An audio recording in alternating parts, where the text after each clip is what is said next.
ಬಾಕ್ಲಿಗೆಲ್ಲ ನೀರ್ ಹಾಕಿದ್ದಾತು. ಏನ್ ಭಾಗ್ಯಕ್ಕ ಬೆಳಗ್ಗೆನೆ ಎದ್ಬಿಟ್ಟು ರಂಗೋಲಿ ಬೇರೆ ಹಾಕ್ತಿದ್ಯಾ? ಓ, ನಿನ್ ಸಾಸರ್ ಮಲ್ಕೊಂಡಿದಾರೇನು? ರಾತ್ರಿ ಎಲ್ಲ ಮಲ್ಗಿದ್ದು ಇಲ್ವು? ಏನ್ ಬೆಳಗ್ಗೆ ಕೆದ್ ನೀನೇ ರಂಗೋಲಿ ಹಾಕ್ಬೇಕು ಅಂತ? ಅಯ್ಯಪ್ಪ, ನನಗಿನ್ನು ಕೊಂಡೆ ಬಿಡಕ್ ಆಗ್ತಿಲ್ಲ. ಎದ್ ಕೂಡ್ಲೆ ನಮ್ಮ ಅತ್ತಲೆ ಬಾಗ್ಲಾಗೆ ಕೂತಿರುತ್ತಲ್ಲ, ನಮ್ಮ ಅತ್ತೆ ಮುಖ ನೋಡಿ ಸಾಕು ನಾನು ನಿದ್ದೆ ಎಲ್ಲ ಓಡೋಗ್ಬಿಡುತ್ತಿ. ಓ ಅಯ್ಯೋ ಗಿರ್ಜಿ, ನಿಂದು ನಿಮ್ಮ ಅತ್ತೆದಂತೂ ಎದ್ದ ತಕ್ಷಣ ಶುರು ಆಗದ ನೋಡ್ತಾನೆ ಇದೀವಿ. ಏನು ದೂರ ಹೋಗ್ಬೇಕೆ? ಇಲ್ಲಿಂದ ನೋಡಿದ್ರೆ ಸಾಕು ನಿಮ್ಮ ಮನೆಗೆ ಏನೇನಾಗ್ತೈತೆ ಅಂತ ಎಲ್ಲಾನು ಗೊತ್ತಾಗುತ್ತೆ. ನಿಂದು ನಿಮ್ಮ ಅತ್ತೆದು ಯಾವತ್ತಿದು ಜಗಳ ಆಡ್ತಾನೆ ಇರ್ತೀರ. ಅದು ಅಲ್ದಲೆ ಒಂದ್ ದಿವಸ ಜಗಳ ಆಡ್ದಂಗಿದ್ರೆ ಅದು ಆಶ್ಚರ್ಯನೇ ಬಿಡು. ಅಳ್ಕೊಂಡ್ ಬಗ್ಗೆ ನಾನು ಅವ್ರ ಜೊತೆ ಜಗಳ ಮಾಡ್ತೀನ? ನಾನೇ ಅವ್ರ ಹತ್ರ ಬೇಕು ಬೇಕು ಅಂತ ಏನೋ ಜಗಳ ಮಾಡಕ್ ಹೋಗ್ತೀನಿ? ನಾನು ಸುಮ್ಮನೆ ನನ್ನ ಪಾಡಿಗೆ ನನ್ನ ಕೆಲಸ ನಾನು ಮಾಡ್ತಾ ಇದ್ರು. ಆದ್ರೂ ನಾನು ಏನ್ ಮಾಡಿದ್ರು ಅವ್ರು ತಪ್ಪು ಹುಡುಕ್ತಾನೆ ಇರ್ತಾರೆ. ಇವತ್ತು ಬೆಳಿಗ್ಗೆ ಏನು ಬಾಗ್ಲು ತೆಗ್ದಿದ್ರು, ನಿಧಾನಕ್ಕಿದ್ರು, ಗಿಜ ಬಾಗ್ಲಾಕಿ ಜೋರಾಗಿ ತೆಗ್ದೆ ಅಂತ ಬೈದ್ರು. ನಾನು ಮೆಲ್ಲಿಗೆ ತೆಗ್ದೆ. ಆದ್ರೂ ಏನಾರ ಒಂದ್ ಕಾರಣ ಹುಡುಕ್ತಾನೆ ಇರ್ತಾರೆ ನನ್ನ ಜೊತೆ ಜಗಳ ಆಡಕ್ಕೆ. ಅಯ್ಯೋ ಗಿರ್ಜಿ, ನೀನ್ ಬಾಗ್ಲು ತೆಗೆದೇ ಇದ್ರೆ ಒಳಗೆ ಇದ್ರೆ ಒಳ್ಳೇದು ಕಣೆ. ನಿಮ್ಮ ಅತ್ತಿಗೆ ಬಂದು ನೀನ್ ಬಾಗ್ಲು ತೆಗೆದ್ರೆ ತುಪ್ಪು ಹುಡ್ಕಕ್ ಸಿಗೋದು. ಅಯ್ಯೋ, ಅಡ್ಗೆ ಮಾಡ್ಬೇಕು ಅನಿಸ್ತಿದೆ ನನಗಂತೂ. ಮನೆ ಒಳಗಿದ್ರು ತಪ್ಪು, ಹೊರಗೆ ಬಂದ್ರು ತಪ್ಪು.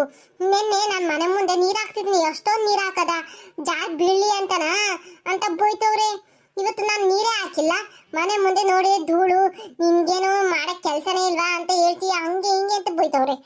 ಏನ್ ಮಾಡ್ಲಿ ಅವಳು? ಅಯ್ಯೋ ಬಿಡೆ, ಹೋಗ್ಲಿ, ಏನಾರ ಹಾಳು ಮಾಡ್ಕೊಳ್ಳ. ನೀನ್ ಅವ್ರ ಹತ್ರ ಬದುಕು ಇರೋದೇ ಹೆಚ್ಚು. ಆದ್ರೂ ನಿನ್ ಕಷ್ಟ ಸುಖ ಹೇಳ್ಕೊಳಕ್ಕೆ ಕೇಳೋಕು ನಾನಿದ್ದೀನಲ್ಲ, ನೀನ್ ಯಾಕೆ ಟೆನ್ಷನ್ ತಗಂತೀಯ? ಈಗ ಎದಳ ಭಾಗ್ಯಕ್ಕ, ಅದಕ್ಕೆ ನಾನು ನಿಮ್ ಮನೆ ಮುಂದೆ ಬರ್ತೀನಿ. ಏನಾದ್ರೂ ಮನ್ಸಿಗೆ ಏನೋ ನೋವು ಆದ ತಕ್ಷಣ ನಿನ್ನ ಹತ್ರ ಹೇಳ್ಕೊಂಡ್ರೆ ಮನ್ಸು ಒಂಥರ ಆಗಿರುತ್ತೆ. ಅದಕ್ಕೆ ಕಣವ, ಅದಕ್ಕೋಸ್ಕರ ನಾನು ಇಷ್ಟೊಂದು ಗಟ್ಟಿ ಧೈರ್ಯ ಮಾಡ್ಕೊಂಡಿದೀನಿ. ಇಲ್ಲ ಅಂದಿದ್ರೆ ಯಾವತ್ತ ಇವ್ರ ಮನೆ ಬಿಟ್ಟು ಎಲ್ಗೋ ಹೋಯ್ತಿದ್ನೋ ಇರ್ತಿದ್ನೋ ಭೂಮಿ ಮೇಲೆ ಒಂದು ಗೊತ್ತಿಲ್ಲ ಕಣವ. ಕಣ್ಣನ ಹತ್ರ ಏನಾರು ಹೇಳಿದ್ರೆ ಸಾಕು, ನೀನ್ ಯಾಕೆ ಅವ್ರ ಬಗ್ಗೆ ತಲೆ ಕೆಡ್ಸ್ಕೊಂತೀಯ ಅಂತಾರೆ. ಕೇಳಿ ನನ್ ತಾನೇ. ಅಯ್ಯಪ್ಪ, ನನಗಂತೂ ಸಾಕ ಹೋಗುತ್ತೆ. ಎಷ್ಟು ಅಂತ ಒಬ್ಳೆ ತಡ್ಕೊಳ್ಳೋಣ. ನಿನ್ನ ಹತ್ರ ಹೇಳಿದ್ರೆ ಮನ್ಸಾದ್ರು ಆಗುತ್ತೆ ಅಂತ ಹೇಳ್ಕೊಂತೀನಿ. ಅತ್ತ ಪಾಪ ಅವಳಿಗೆ ನಮ್ಮ ಅತ್ತೆ ಮುಂದೆ ನಿಂತ್ಕೊಂಡು ಮಾತಾಡಕ್ಕೆ ಎದ್ರಕೊಂತಾಳೆ. ಅದಕ್ಕೆ ನಾನು ಎಲ್ಲಾನು ಸಹಿಸ್ಕೊಂಡು ಹೋಗ್ಬೇಕು. ಏನ್ ಮಾಡ್ತೀವಳು? ನನಗೆ ಈಗ ನನ್ನ ಅತ್ತೆ ಬಜಾರಿ ಅಂದ್ರೆ ನನಗೆ ಬಂದಿರೋ ಸೊಸೆನ ನಾನು ಅದೇ ರೀತಿ ನೋಡ್ಕೊಂಡ್ರೆ ನಂದು ನಮ್ಮ ಅತ್ತೆದು ಒಂದೇನೇ ಆಗುತ್ತೆ. ಏನ್ ಮಾಡೋದಳು? ನಾನು ಸೊಸೆ ಚೆನ್ನಾಗಿರ್ಲಿ ಅಷ್ಟು ಸಾಕು. ಸರಿ, ಕೂತ್ಕ, ಇಲ್ಲಿ ಬರ್ತೀನಿ, ಒಳಕ್ ಹೋಗಿ ನೀರ್ ತಗೊಂಬರ್ತೀನಿ. ಯಾರಿಗೆ ನೀರ್ ಕೊಡೋದು? ಅಯ್ಯೋ ಅತ್ತೆ, ಗಿರ್ಜಿ ಬಂದಲ್ ಮಂತಾಗ, ಅದಕ್ಕೆ ನೀರ್ ಕೊಡೋಣ ಅಂತ. ಏನು ಗಿರ್ಜಿ ಮದ್ವೆ ಆಗ್ತಾಳಂತ? ಅಯ್ಯೋ ಅತ್ತೆ, ನೀರ್ ಕೊಡ್ತೀನಿ ಅಂತ ಹೇಳಿದ್ದು ಮದ್ವೆ ಅಲ್ಲ. ಅಯ್ಯೋ ನೀರ್ನೇನೆ, ನನಗೆ ಮದ್ವೆ ಅಂತ ಕೇಳಿಸ್ತ ಕಣೆ. ಈಗ ಹತ್ರಕ್ ಬಂದಲ್ಲ, ಈಗ ಕೇಳಿಸು. ಈ ಕಿವಿ ಅಂತೂ ಒಂದೊಂದ್ಸರಿ ಕೇಳುತ್ತೆ, ಒಂದೊಂದ್ಸರಿ ಕೇಳಿಸೋದೇ ಇಲ್ಲ. ಅಯ್ಯೋ ಒಂಥರ ಆಗ್ಬಿಟ್ಟೈತ್ ಕಣೆ ಕಿವಿ ಅಂತ, ಶೀತಕ್ಕೊಳೆ. ಅದಕ್ಕ ನಿಮ್ಮ ಅತ್ತೆ ಕಿವಿ ಕೇಳ್ಸ ಅಂತ ಗೊತ್ತಿತ್ತು. ಆದ್ರೆ ನಿಮ್ಮ ಅತ್ತೆ ಇವತ್ತು ಕೇಳಿಸ್ಕೊಂಡಿದಂತೂ ಮಜಾನೇ ಐತೆ ಕಣಂತ. ಅಯ್ಯಪ್ಪ, ಅಕ್ಕಪಕ್ಕದವ್ರು ಏನಾರ ಕೇಳಿಸ್ಕೊಂಡಿದ್ರಿ ಏನ್ ಗೊತ್ತಿ? ಏನೇ ನಾನ್ ಮಜಾ ಮಾಡ್ತೀನ? ಯಾರಿಗ್ ಮಜಾ ಬೇಕಂತೆ? ಅಯ್ಯೋ ಅತ್ತೆ, ಯಾರಿಗೂ ಮಜಾ ಬೇಡ, ನೀವು ಒಳಗೋಗಿ ಕೂತ್ಕೊಳ್ಳಿ. ಏನು ನನ್ನೇ ಹೊರಗೋಗು ಅಂತ ಹೇಳ್ತೀಯಾ? ಅಯ್ಯೋ ಅತ್ತೆ, ನಾನು ಒಳಗೋಗಿ ಕೂತ್ಕೊಳ್ಳಿ ಅಂತ ಹೇಳ್ದೆ, ನಿಮ್ಮನ್ನು ಹೊರಗೋಗಿ ಅಂತ ಹೇಳಿಲ್ಲ. ಕೂತ್ಕೊಳ್ಳಿ ಅಂತ ಹೇಳ್ದ, ನನಗೆ ಹೊರಗೋಗು ಅಂತ ಕೇಳಿಸ್ಬಿಡ್ತು. ನೀನ್ ಮಾತು ಕೇಳಿ ನನ್ನ ಕಿವಿನೇ ಹಾಳಾಗೋಗಿದೆ. ಒಂದ್ ಸ್ವಲ್ಪ ಜೋರಾಗಾದ್ರೂ ಹೇಳೋಕ್ಕಾಗಲ್ವೇ? ನೀನ್ ನಿಧಾನಕ್ಕೆ ಮಾತಾಡಿ ನನ್ನ ಕಿವಿನೇ ಹೋಗ್ಬಿಟ್ಟೈತೆ. ಅಯ್ಯೋ ದೇವ, ಚೂರ ಜೋರಾಗೆ ಮಾತಾಡಿಸ್ಕೊಳ್ಳಿ. ನನಗಂತೂ ನೀನ್ ಮಾತಾಡಿ ಕೇಳಿ ನನ್ನ ಕಿವಿನೇ ಕೆಟ್ಟೋಗಿದ್ದಾವೆ. ಸರಿ ಆಯ್ತು, ಕಾಪಿ ಮಾಡಕ್ ಕೇಳು. ಆಯ್ತು ಕಣತೆ, ಮಾಡಕ್ ಕೇಳ್ತೀನಿ ತಗ. ಇವ್ ಭಾಗ್ಯಕ್ಕ, ನಿಮ್ಮ ಅತ್ ಮನೆಗಿರ್ಲಿಲ್ಲ ಅಂದ್ರೆ ನಿಮ್ಮ ಮನೆ ಮುಂದೆ ಬೆಳಗ್ಗೆ ಎದ್ದ ತಕ್ಷಣ ನಗು ಬರ್ತಿರ್ಲಿಲ್ಲ ತಗ. ಯಪ್ಪ, ನನಗಂತೂ ಅಯ್ಯೋ, ನಿಮ್ಮ ಅತ್ ಮುಂದೆ ಏನಾದ್ರು ನಗ್ಬಿಟ್ರೆ ಸಾಕು, ಅದಕ್ಕೂ ಏನಾರ ಒಂದ್ ಹೇಳುತ್ತಂತ ಹೊಟ್ಟೆ ಹಿಡ್ಕೊಂಡು ನಗ್ತಿದ್ದೆ. ನನಗಂತೂ ಒಳಗೆ ನಗು ಬರ್ತಿತ್ತು. ಅಯ್ಯೋ ದೇವ್ರೇ, ನಗು ಬರೋ ಸರಿ ಕಣೆ, ಆದ್ರೆ ನನ್ನ ತಲೆ ತಿಂತಾರಲ್ಲ ಅದೇ ಜಾಸ್ತಿ ಕಣೆ. ನಿನ್ನೆ ನನ್ನ ಗಂಡ ಹೊರಗೋಗಿ ಬನ್ನಿ ಅಂತ ಅಂತಿದ್ರೆ ಮನೆ ಬಿಟ್ಟು ಹೋಗ್ತೀಯಾ ಅಂತ ಕೇಳಿ ಸಂಜೆ ತನಕ ಅದನ್ನೇ ಇಟ್ಕೊಂಡು ಕೂತಿದ್ರು ಕಣೆ. ನಮ್ ಭಾಗ್ಯ ರಾಜ ಮನೆ ಬಿಟ್ಟು ಹೋಗ್ತಾನಂತೆ ಅಂತ ಹೇಳಿ ನನ್ನ ತಲೆ ತಿನ್ಬಿಟ್ರು. ಅಲ್ಲ ಕಣತೆ ಅಂತ ಹೇಳಿದ್ರು ಕೋಳಂಗಿಲ್ಲ. ಅವ ಅತ್ತೆ ಗುಂಗಲೇ ಐತೆ. ಏನ್ ಕಿವಿ ಗೊತ್ತಿ ಇಟ್ಕೊಂಡಿತ್ತು, ಏನ್ ಕಿವಿ ಕೇಳಿಸಲ್ವ? ಒಂದು ಅರ್ಥ ಆಗಲ್ಲ. ಕಿವಿಗೆ ಮುಂಚೆನೋ ಒಂದು ಚೂಚೂರು ಕೇಳಿಸ್ತಿರ್ಲಿ, ಆದ್ರೆ ಇತ್ತೀಚೆಗಂತೂ ಕಿವಿ ಕೇಳ್ದಂಗೆ ಆಗೈತೆ. ಏನ್ ಮಾಡೋದು?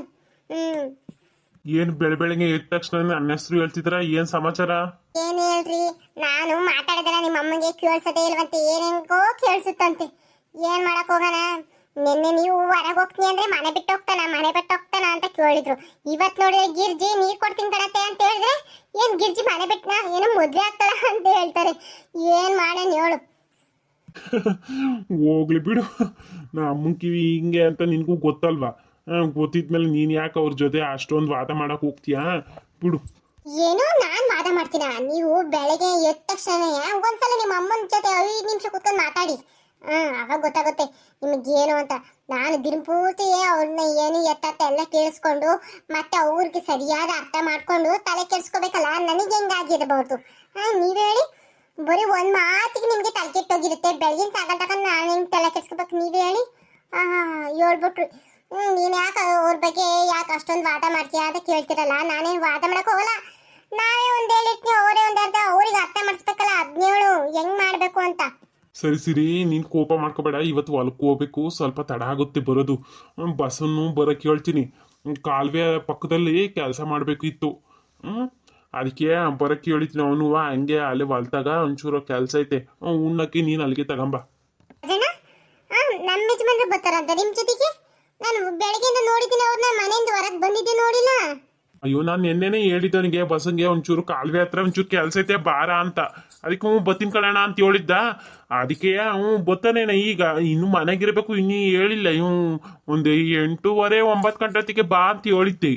ನಾನೊಂಚೂರು ಈಗ ಬೇಗ ನೀವು ಹೋಗ್ಬಿಟ್ಟು ಅಲ್ಲೇನು ಎತ್ತಂತ ನೋಡ್ಕೊಂತೀನಿ. 9 ಗಂಟೆಗೆ ಬತ್ತಾನ ಅವನು. ಓ ಹಾಗಾದ್ರೆ ಅವ್ರ ಮನೆಗೆ ಇದಾರೆ. ಹಾಗಾದ್ರೆ ಇಲ್ಲೇ ಸ್ವಲ್ಪ ತಿತ್ತೀನಿ. ಇಲ್ಲ ಅಂದ್ರೆ ಅಷ್ಟೇ, ನಮ್ಮ ಅತ್ತೇನಾಯ್ತು ಅವ್ರ ಜೊತೆಗೆ ಸೇರ್ಕೊಂಡು ಏನಾರ ಒಂದು ಕೆಲ್ಸ ಹೇಳ್ತಾನೆ ಇರ್ತಾರೆ. ಏನ್ ಮಾಡೋದು? ಅಲ್ಕಡೆ ಒಳ್ಳೆ ಸರಿಯಾದ ಕಡೆ ನಿಂದಂತೂ. ಇಲ್ಲಿ ಯೋಟ ತಕ್ಕ ಅಂತ ಇರ್ತೀಯ. ಎಷ್ಟ ತಕ್ಕ ಇದ್ರು ಕೊನೆಗೆ ನಿಮ್ ಮನೆಗೆ ಹೋಗ್ಲೇಬೇಕಲ್ವಾ? ಅಯ್ಯೋ, ಹೋಗದಲ್ಲಿ ಇಲ್ಲೇ ಇರಕ್ಕಾಗುತ್ತಾ ಹೇಳು? ಸ್ವಲ್ಪ ತಾದ್ರೂ ಪ್ರಾಣ ಉಳಿಸ್ಕೋಬೋದಲ್ಲ. ಅದಕ್ಕೋಸ್ಕರ ಇಲ್ಲೇ ಇರ್ತೀನಿ ಅಂತ ಹೇಳ್ದೆ.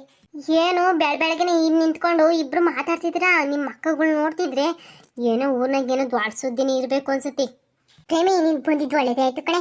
ನಮ್ಮನೆ ಸುದ್ದಿ ಎಲ್ಲ ನಿಂತಾಗ ಹೇಳ್ಕೊಂಡ್ರೆ ಸಾಕು. ನೀನು ಆ ಸುದ್ದಿನೆಲ್ಲ ತಗೊಂಡು ಇನ್ನೊಂದ್ ಮನೆಗೆ ತಗೊಂಡೋಗಿ ಹೇಳ್ಬೇಕಲ್ಲ, ಚೆನ್ನಾಗಿರುತ್ತೆ ಅಲ್ವಾ? ಅದಕ್ಕೇನೆ. ಅಯ್ಯೋ, ನಾನು ಯಾರ ಸುದ್ದಿ ಯಾರ ಮನೆ ತಗೋ ಹೋಗಿ ಹೇಳಲ್ಲ ಕಣೆ. ಆದ್ರೆ ನೀನು ರಾತ್ರಿ ಜೈ ಮನೆಗೆ ಏನಾಯ್ತು ಗೊತ್ತಾ? ನಾನು ಹಳೆ ಕತೆನ ಕಲ್ಯಾಣ ಮಸ್ತು ಹಳ್ಳಿ ಜೀವನದ ಕತೆ ಮಾಡ್ತಾ ಇದ್ದೆ. ಅದು ಯಾಕೋ ಯಾವುದೋ ಕಾರಣಕ್ಕೆ ನಾನು ಆ ವಿಡಿಯೋಸ್ನೆಲ್ಲನೂ ಪ್ರತಿಯೊಂದು ಡಿಲೀಟ್ ಮಾಡಿದ್ದೀನಿ. ಈಗ ಹೊಸ ಕತೆ ಪ್ರಾರಂಭಿಸ್ತಾ ಇದ್ದೀನಿ. ಈ ಕತೆ ಆ ಕತೆಗಳನ್ನ ಹೆಂಗೆ ಪ್ರೋತ್ಸಾಹ ಮಾಡಿದ್ರು, ಈ ಕತೆಗಳನ್ನು ಅದೇ ರೀತಿ ಪ್ರೋತ್ಸಾಹ ಮಾಡಬೇಕು ಎಂದು ನಿಮ್ಮ ಹತ್ರ ನಾನು ವಿನಂತಿಸುತ್ತೇನೆ. ಈ ಕತೆ ನಿಮಗೆ ಇಷ್ಟವಾದಲ್ಲಿ like and share and subscribe ಮಾಡಿ. ಪ್ಲೀಸ್ ಸಹಕರಿಸಿ. ಈ ಕಥೆಯನ್ನು ಮುಂದುವರಿಸೋಣ.